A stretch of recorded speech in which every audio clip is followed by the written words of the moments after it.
Hello po sa inyo mga ka-Jansi, kumusta po kayo? So ngayong araw na ito ay meron naman po tayong bagong ipapahagi sa inyo na kung saan ito po ay mga simpleng paraan para mas lalo pang maka-attract ng good luck na yan sa saping yaman man o pananalapi. So bago po ang lahat ay nais ko lang po i-promote sa inyo mga ka-Janski para po sa mga gusto ng mga pampaswerte sa inyong mga negosyo, sa inyong mga trabaho o sa inyong mga career, o kung kayo po ay mahiling maglaro ng anumang uri ng sugal, meron po tayong pampaswerte dyan. Para po sa mga interesado ay mag-PM lamang po kayo sa akin. So anyway, ngayong araw na ito, ang ating ritual na pampaswerte ay ating gagawin ay para po sa mahilig tumaya ng loto. O kung kayo po ay may gustong i-manifest sa usaping pananalapi. So gamit lamang po ang dahon ng laurel, okay? Yung dahon ng laurel mga ka-Jansky, ito po ay subok na ng karamihan na sa mundo ng mahika, ito po ay malakas o napakamabisa nito sa pag-attract ng swerte. So ito lamang po ay gawin natin sa umaga between 6 to 8 a.m. So bago po kayo umalis or meron po kayong mahalagang transaksyon na may kinalaman po sa pera, so gawin nyo lamang po ito at sabayin po natin ito ng orasyon. Meron po tayong mga orasyon na pwede po ninyong banggitin bago po kayo umalis o tumaya or kung ano pa man yung mga mahalagang transaksyon na inyong gagawin.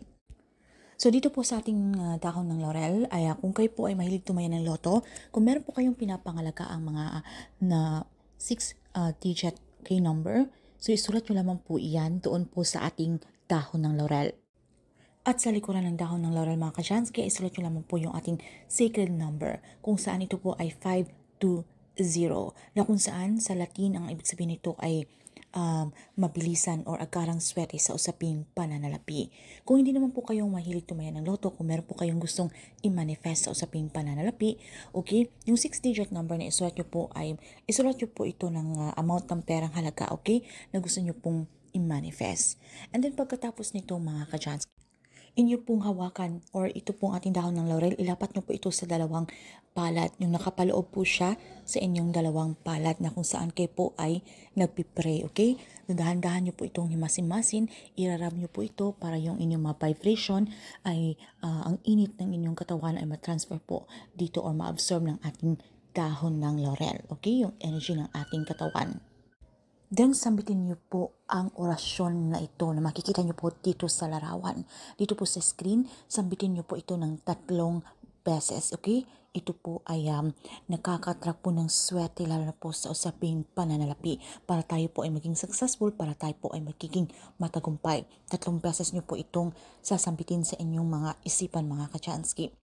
Pagkatapos ay isaboy nyo lamang po ito sa harapan po ng inyong mga front door o ng inyong mga main door.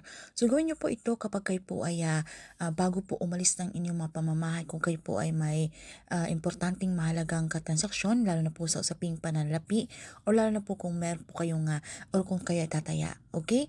So dapat malakas po ang inyong paniniwala, kayo po ay maging positibo para kung ano po yung gusto nating i-manifest ay ito po ay mangyayari. So, pwede nyo po itong gawin sa araw-araw mga ka-Jansky, okay? Kung gusto nyo po ng madali ang resulta. So, kung kayo naman po ay hindi man agarang mangyari ang inyong mga kailangan, ay huwag po kayong mabahala dahil normal lamang po iyan, okay? Just keep manifest. And kinakailangan mga ka-Jansky sa mga itong mga pampaswerte ay kailangan po ito ng sabayan na aksyon, pagpaplanong gagawin, pagsusumikap. Hindi po ito yung tipong wala na po tayong gagawin at tayo po ay upo na lamang sa isang tabi at mag-aantay na lamang po tayo ng grasya at tayo mag-rely na lamang po sa ganitong mga pampaswerte. Dahil ito po mga itong mga lucky charm, ay ito po ay isang gabay o inspirasyon lamang para mas lalo pang lumapit ang swerte na yan. So kung tayo po ay magpaka-sipag sa anumang ating ginagawa, tayo po ay mag-isip kung ano pa po yung mga ideya para makatulong po sa ating pag-angat, ay ito po ay mas lalo tayong gagantimpalaan ni universe, alright? Pero kung tayo po ay magiging tamad, ay wala pong mangyayari. Tatandaan pa rin po natin dahil nasa atin pa rin po ang may control at tayo pa rin po ang gumagawa ng ating kapalaran. Nasa ating kamay ang tagumpay mga ka-Chansky. So yun lamang po at maraming salamat sa inyong walang sawang pagsuporta dito sa ating channel. So kung meron po kayong mga katanungan or hindi man masyadong naintindihan sa topic natin for today, ay pag-comment na lamang po sa ibaba. So yun lamang po and maraming salamat. See you again on our next one.